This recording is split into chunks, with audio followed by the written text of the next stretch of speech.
ఒక్కసారి కానీ నేను చెప్పినట్టు చికెన్ ఫ్రై చేశారంటే ఇంకెప్పుడు కేఎఫ్సీకి వెళ్ళరు, ఇంట్లోనే ఈజీగా చేసేసుకుంటారు. ఫస్ట్ పీసెస్ని వాష్ చేసేసుకొని తీసుకొని ఇలా ఘాట్లు పెట్టి తీసుకోండి. నెక్స్ట్ 1 టీ స్పూన్ చొప్పున కారం, ఉప్పు, డ్రై జింజర్ పౌడర్ అంటే శొంఠి పొడి అండి, ఇది లేకపోతే అల్లం వెల్లుల్లి పేస్ట్ వేసుకోవచ్చు. 1 teaspoon peri peri powder, mixed herbs, అలాగే మిరియాల పొడి, 2 టీ స్పూన్ల dark soy sauce, 1 teaspoon vinegar లేకపోతే నిమ్మరసమైన వేసేసుకోవచ్చు.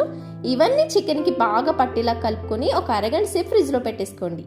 నెక్స్ట్ కోటింగ్ కోసం ఒక ప్లేట్లో 4 tablespoons maida, 2 tablespoons cornflour, 1 teaspoon pepper powder, half teaspoon peri peri, dry ginger powder, salt కూడా వేసేసుకొని మొత్తం అంతా ఒకసారి కలిపేసుకొని మ్యారినేట్ చేసిన చికెన్ పీసెస్కి బాగా కోట్ చేసేసి పీసెస్ని కూలింగ్ వాటర్లో డిప్ చేసి మళ్ళీ పిండితో కోట్ చేసుకొని వేడిగా ఉండే ఆయిల్లో వేసుకొని మీడియం ఫ్లేమ్లో అటు ఇటు టర్న్ చేసుకుంటూ ఆయిల్లో నుండి బుడగలు తగ్గి మంచి కలర్ వచ్చాక తీసేసి తింటే ఉంటుంది ఇంకా తిరుగులేదంతే. నచ్చితే ట్రై చేయండి. వీడియో నచ్చితే సబ్స్క్రైబ్.